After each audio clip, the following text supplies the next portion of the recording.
शंकर जी ने कहा कि तो अब मैं एवमस्तु कह रहा हूं, जा रहा हूं, मन तुम्हारा नहीं है कि अब राम अयोध्या में रहें, अब तुम्हारा मन बदल गया है।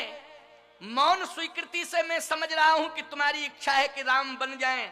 दशरथ जी मौन ही रहे, टकटकी निगाह से भगवान शंकर को देखते रहे। भगवान शंकर एवमस्तु कह के चले गए। अब आप विचार करना, भगवान श्री राम पिताजी को प्रणाम करके माता कौशल्या के भवन में प्रवेश किए। अब समझ लो, कथा को थोड़ा सा फास्ट कर रहा हूं, गति बढ़ा रहा हूं, जिससे कि आपको थोड़ा सा संतुष्ट कर दूं। प्रसंग तो इतना विस्तारित है कि इस प्रसंग को हफ्तों सुनाया जाए तब भी पूर्ति नहीं होगी, तब भी प्रसंग पूरा नहीं होगा, ऐसा प्रसंग है। लेकिन अब चूंकि मात्र रहे कितने दिन, 3 दिन। क्यों? आज का दिन तो गत हो गया ना, आज 6वां दिन है ना कथा का, राम कथा का 6वां दिन है। तो कितने दिन रह गए हैं? 3 दिन राम कथा के। पूर्णाहुति तो 10 तारीख को होगी, लेकिन राम कथा पूर्ण कब होगी, किस तारीख में? 9 तारीख में होगी। इसलिए अब 3 दिन मात्र शेष, और 3 दिन हमको इतनी फास्ट कथा कहनी है कि राज्याभिषेक कराना है। अब कैसे कराऊंगा? अब हवाई सर्वे करूंगा, ठीक है ना। लेकिन हवाई सर्वे में भी चमत्कार होगा प्यारे। ऐसा मत सोचना कि महाराज जी ऊपर ऊपर से उड़ जाएंगे ना, ऐसा नहीं। गहराई तक ले जाऊंगा, डुबाऊंगा, डुबकियां लगाऊंगा, फिर तुरंत निकाल दूंगा। हाँ, गहराई तक ले जाऊंगा और फिर तुरंत निकाल दूंगा। ये नहीं कि तुम हिलोरे मारते रहो अंदर घंटों, नहीं नहीं नहीं, डुबकियां लगाऊंगा और सीधा निकाल दूंगा। देखो देखो, ये गहराई तक पहुंच गए, अब आओ ऊपर आ जाओ थोड़ा सा। चिंता मत करो, 3 दिन में आपको पूरी राम कथा का सार बताऊंगा और बड़े सुंदर भावों से युक्त होकर आपको भावोन्मुखी बना करके ही इस मंच का विश्राम 9 तारीख को करूंगा। आपको मानस की कथा से परिपूर्ण करके ही 9वें दिन श्री राम कथा का विश्राम 9 तारीख को विश्राम करूंगा। चिंता मत करो। लेकिन आइए अब मां कौशल्या जी के भवन में। अभी तो भगवान राम आए, पिताजी को प्रणाम किए, कैकेयी मां को प्रणाम किए। अब कैकेयी मां को प्रणाम किए, पूरा कारण समझ लिया। कैकेयी मां ने बता दिया कि थोड़ी सी बात पर तुम्हारे पिताजी को दुख हुआ। भगवान राम बोले, थोड़ी बात पिता दुख भारी, होत प्रतीत न मोए महतारी। थोड़ी सी बात पर पिताजी को दुख नहीं हो सकता, कोई बात होगी, ठीक है, मैं समझ रहा हूं, आप समझ रही हैं। इस तरह से सारी की सारी प्रक्रिया पूर्ण होने जा रही है कोप भवन में। परंतु कैकेयी जी ने चलते चलते एक बात कह दी श्री राम से कि राम, तुम्हें मैं वन भेजना चाहती हूं और तुम्हारे पिताजी अयोध्या में रखना चाहते हैं, लेकिन शंकर जी मन को बदल दिए हैं, कैकेयी को पता नहीं है। अच्छा, कैकेयी को क्यों पता नहीं है? जब दशरथ जी कोप भवन में है, शंकर जी कोप भवन में है, सारी बातचीत शंकर जी की और दशरथ जी की कोप भवन में हुई, तो कैकेयी भी कोप भवन में थी। लेकिन कैकेयी को भगवान शंकर का दर्शन क्यों नहीं हुआ? किसी ने भगवान शंकर से कहा कि आपने कैकेयी को दर्शन क्यों नहीं दिया? आप इतने घंटों रहे कोप भवन में, लेकिन कैकेयी जी स्वीकार नहीं कर रही हैं, आपने दर्शन क्यों नहीं दिया? शंकर जी ने कहा मैं कोप भवन में ही रहा और कैकेयी कोप भवन में थी, लेकिन दशरथ से मेरी वार्ता हुई, कैकेयी से मेरी वार्ता ही नहीं हुई, ना कैकेयी मुझे देख पाई। तो आपने कैकेयी को दर्शन क्यों नहीं दिया? भगवान शंकर ने कहा, जब मैं कोप भवन में प्रवेश कर रहा था उस समय दशरथ की आंखों में करुणा थी और कैकेयी की आंखों में क्रोध था। जिसकी आंखों में करुणा होती है, शंकर जी कहते हैं मैं उसे दर्शन दे देता हूं, और जिसकी आंखों में क्रोध होता है मैं उसे कभी दर्शन नहीं दे सकता हूं, मैं उससे दूर रहता हूं। तो जिसकी आंखों में करुणा होती है भगवान उसी को दर्शन देते हैं, और जिसकी आंखों में क्रोध होता है, पास में भी होता है भगवान, लेकिन फिर भी दर्शन नहीं होते हैं। क्रोध पाप कर मूल, चाहे स्त्री हो चाहे पुरुष हो, समाज का कोई व्यक्ति हो, क्रोध नहीं करना चाहिए, क्योंकि क्रोध जहां आ जाता है भगवान दूर हो जाता है। इसलिए कैकेयी जी को क्रोध के कारण भगवान शंकर का दर्शन नहीं हुआ, क्रोध के कारण। तो आइए, जैसे कैकेयी जी ने प्रभु राम से कहा कि राम भद्र पिताजी तुम्हारे चाहते हैं सिंहासन पर बिठालना, और मैं चाहता हूं कि तुम गिरवासी वनवासियों के बीच में रहो। तुम्हारे पिता तुम्हें अयोध्यानाथ बनाना चाहते हैं, लेकिन मैं तुम्हें केवल अयोध्यानाथ नहीं विश्वनाथ बनाना चाहती हूं। सारा विश्व तुम्हारे व्यक्तित्व को जान ले, पहचान ले।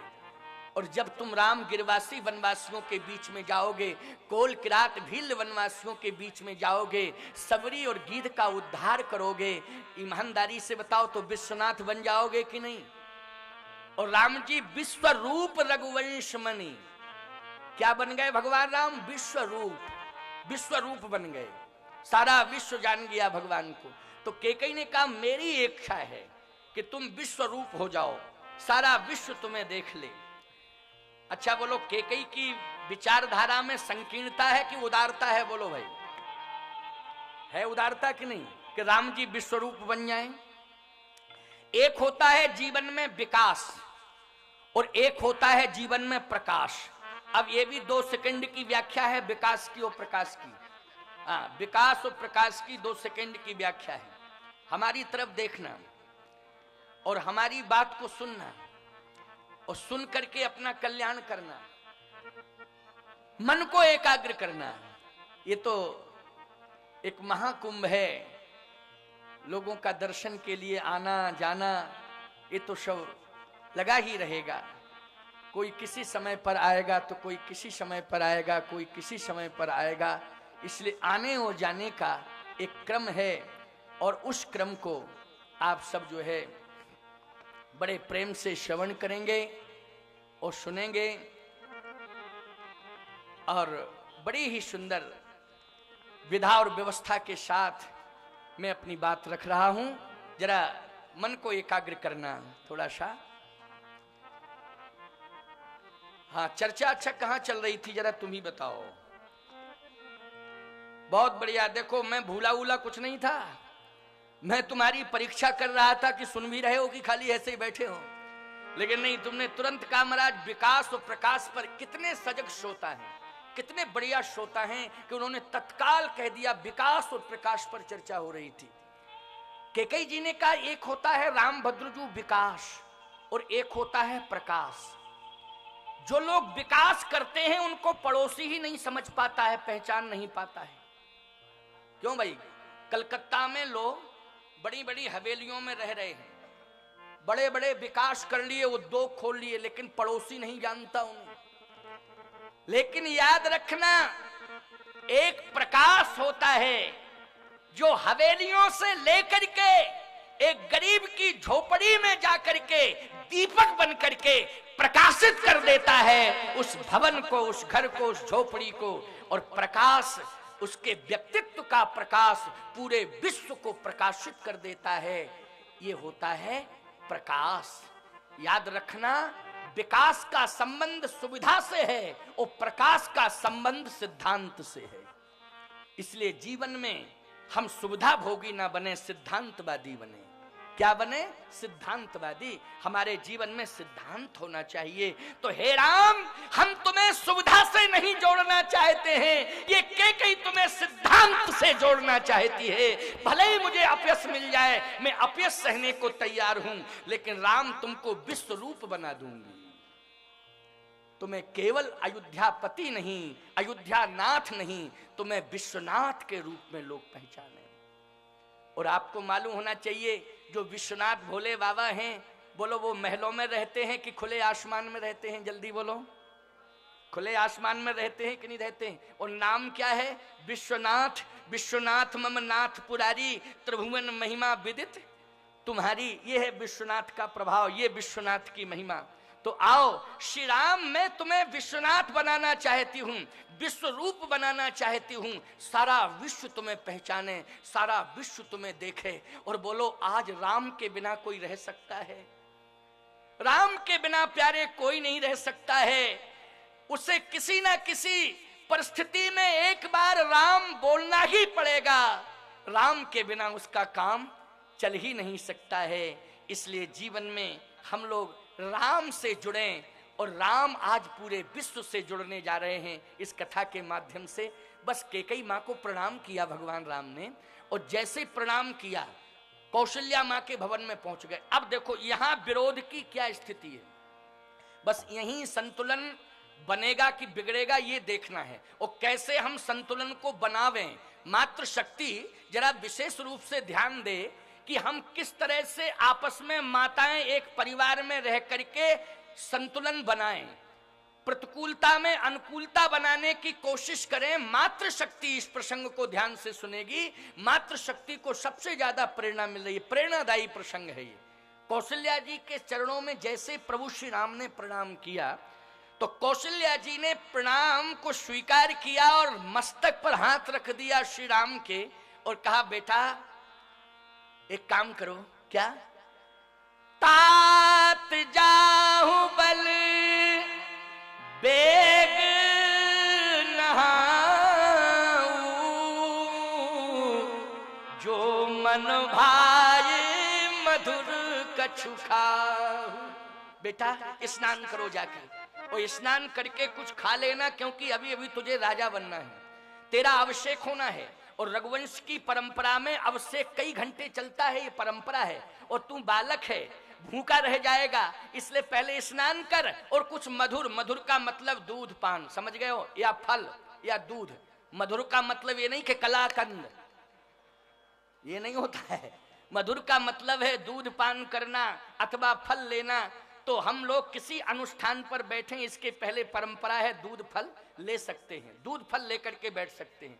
अन्न का त्याग होना चाहिए, किसी बहुत बड़े पौष्टिक आहार का त्याग करना चाहिए। हम लोग संतुष्टि के लिए, अपने शरीर का संतुलन बनाने के लिए गौ माता का दूध या कोई एक फल लेकर के बैठ सकते हैं। तो बेटा स्नान करो और स्नान करके दूध ले लेना अथवा कोई फल ले लेना, क्योंकि कई घंटे अभिषेक चलेगा, तेरा अभिषेक होना है। तुझे सिंहासन पर बैठाल करके संपूर्ण अयोध्यावासी चक्रवर्ती सम्राट महाराज दशरथ तुझे आज अयोध्या का राजा बनाएंगे, इसलिए शीघ्रता कर। भगवान राम बोले माता जी काहे का स्नान और काहे का फल? क्यों बेटा? स्नान करके ही तो फल पाया जाएगा, स्नान करके ही तो दूध लिया जाएगा। बिना स्नान किए दूध लेना, फल लेना अपराध है बेटा, इसलिए स्नान तो करना पड़ेगा। भगवान राम ने कहा माता जी मैं ऐसे राज्य का राजा बन रहा हूं, पिताजी ने मुझे ऐसे राज्य का राजा घोषित कर दिया है कि जिसमें स्नान की जरूरत ही नहीं है, बिना स्नान के खाओ। कौशल्या जी ने कहा बेटा ऐसा तो कोई राज्य नहीं, अयोध्या का तो राज्य नहीं है ऐसा। कौन सा राजा, किस देश का राजा, किस राज्य का राजा तुम्हारे पिता ने बनाया है, ये मैं भी सुनना चाहती हूँ, समझना चाहती हूँ कि बिना नहाए ही खाने की परंपरा हो जिस राज्य में, वो कौन सा राज्य है? राम जी बोले पिता दीन मोहि कानन राजू, और जहीं सब भांति मोर बड़ काजू। पिताजी ने मुझे जंगल का राजा बना दिया है, और जंगल का राजा शेर होता है, और शेर बिना ही नहाए खाता है। शेर को किसी ने नहाते देखा? बोलो भाई, नहाते नहीं देखा ना किसी ने शेर को। शेर तो स्वतंत्र होता है, जंगल का राजा होता है, और पिता दीन मोह कानन राजू, जंगल का राजा बनाया है। कौशल्या जी के नेत्रों में आंसू आ गए। अब माताओं ध्यान से सुनना, अब ध्यान से सुनना, ये तुम्हारी परीक्षा है। इस प्रसंग में किस तरह से तुम परीक्षा में उत्तीर्ण हो सकती हो, ये तुम्हें चेतावनी दे रहा है प्रसंग, ये प्रेरणा भी दे रहा है तुम्हें, और बहुत बड़ी शक्ति प्रदान कर रहा है, संबल प्रदान कर रहा है। ये प्रसंग मातृशक्ति के लिए, आर्यावर्त की नारियों के लिए बहुत बड़ा संबल है इस प्रसंग में। कौशल्या जी ने कहा बेटा सुनो मेरी बात, मैं मां हूं, पिता ने आज्ञा दी है ना? हाँ हाँ पिताजी ने आज्ञा दी, लेकिन मैं मां हूं, अब मेरी आज्ञा सुनो। जो केवल पितु आय सुताता, तो जन जाहु जान बड़ी माता।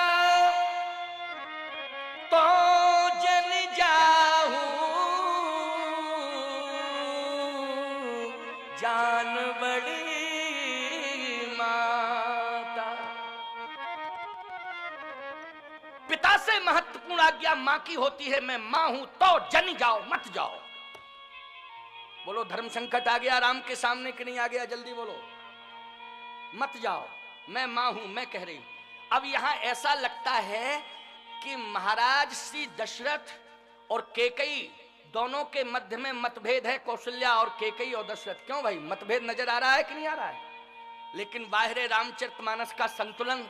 धन्य है माता कौशल्या। अनंत बार श्री राम की मां को हम प्रणाम करते हैं कि मां आपने मर्यादा को बचा लिया, आपने श्री राम की मर्यादा को भी बचाया, आपने पातिव्रत धर्म की मर्यादा को बचाया, और आपने अयोध्या जैसे धाम की मर्यादा को बचाया, आपने रघुवंश की मर्यादा को बचाया, आपने मर्यादा को बचा लिया है। अनंत बार मां कौशल्या आपके श्री चरणों में प्रणाम करता हूं। भगवान श्री राम ने धीरज रख के कहा, माता जी यदि पिताजी के साथ मां की भी आज्ञा हो तो? पिताजी के साथ यदि मां की आज्ञा हो तो कौशल्या जी को यह कहना चाहिए था कि मां तो मैं हूं, कौन मां, कहना चाहिए था कि नहीं? लेकिन जैसे ही कहा कि पिताजी के साथ यदि मां की आज्ञा हो तो कौशल्या जी कहती हैं मां की आज्ञा भी है। ये नहीं कहा कौन मां। अगर बेटा पिताजी के साथ मां की आज्ञा भी बन जाने के लिए है तो जो पितु मात कहे वो बन जाना, तो कानन सत्यवध समान।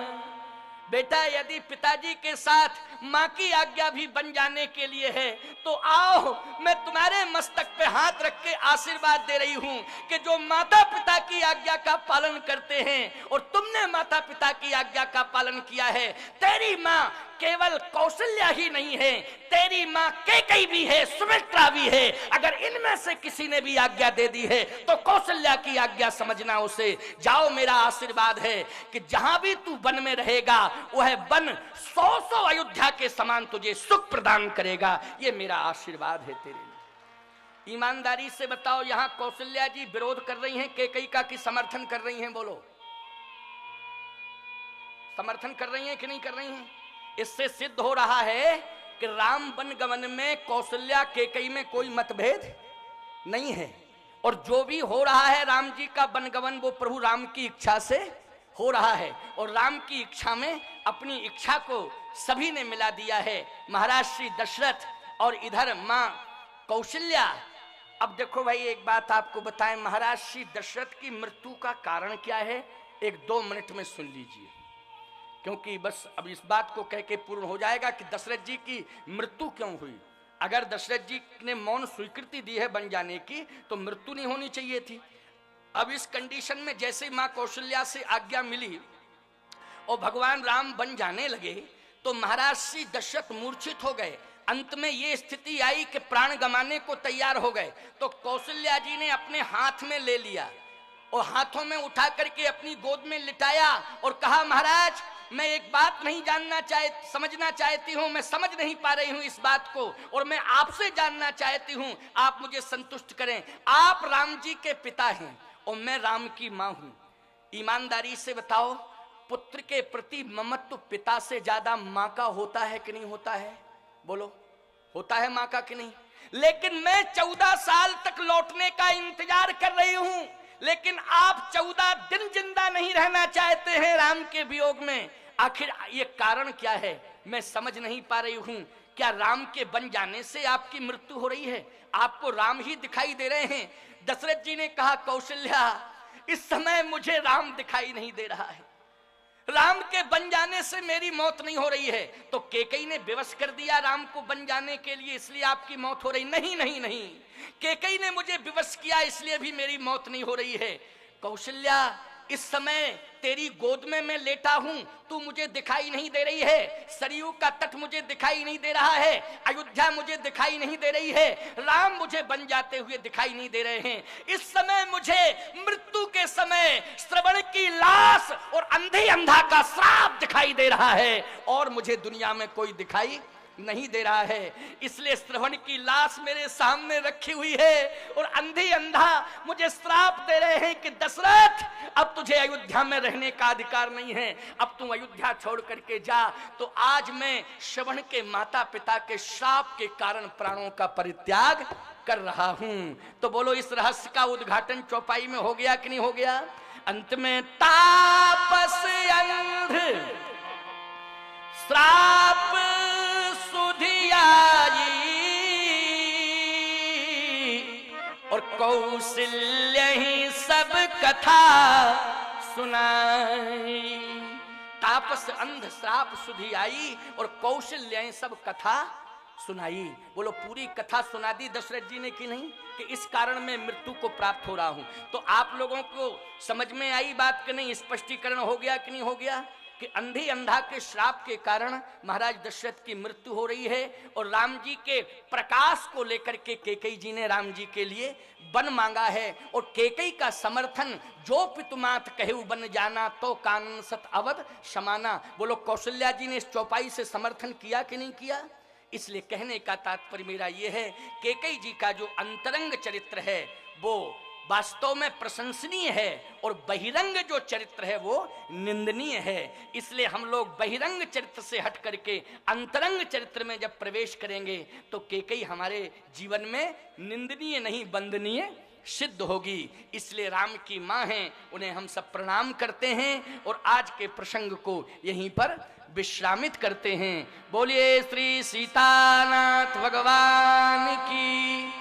हाँ, आरती होगी, बिना आरती के कोई नहीं जाएगा। आरती होगी, आरती लेकर के ही आप लोग जाएं और आरती का समय बस 2 मिनट बाद आरती ही शुरू होगी। हमारे उद्घोषक महोदय कुछ संदेश देना चाहेंगे, उसको सुनकर के जाइए। तब तक कीर्तन कर लो 2 बार भगवत नाम संकीर्तन, इसके बाद विश्राम। शेष चर्चा कल ही करूंगा, कल होगी। अभी 3 दिन शेष बचे हुए हैं और चर्चा का विस्तार होगा, आप सब श्रवण करेंगे। सीताराम जय सीताराम, सीताराम जय सीताराम, सीताराम जय सीताराम, सीताराम जय सीताराम, सीताराम जय सीताराम, सीताराम जय सीताराम, सीताराम जय सीताराम, सीताराम जय सीताराम, सीताराम जय सीताराम, सीताराम जय सीताराम, सीताराम जय सीताराम, सीताराम जय सीताराम, सीताराम जय सीताराम, सीताराम जय सीताराम। बोलिए सनातन धर्म की जय, भारत माता की जय, गंगा माता की जय, गौ माता की, यज्ञ भगवान